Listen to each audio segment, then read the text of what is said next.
गोवर्धन पूजा, भाई दूज, सबके आप लोगों को बहुत बहुत शुभकामना।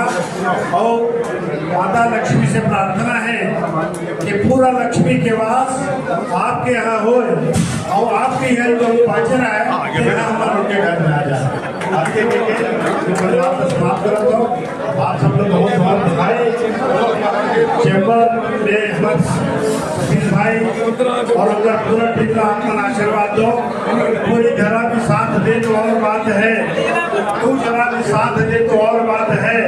चलने को तो एक पांच भी चल रहे हैं लोग और दूसरा भी साथ दे तो और बात है। इसके दूसरे पैर बन करके साथ और सहयोग देंगे। इन्हीं भावनाओं के साथ आप सभी को दीपावली की बहुत बहुत शुभकामनाएं। हमारी बहन महिला विंग की अध्यक्ष भी शाकिर जी और हमारी दीदी भाभी जो कहें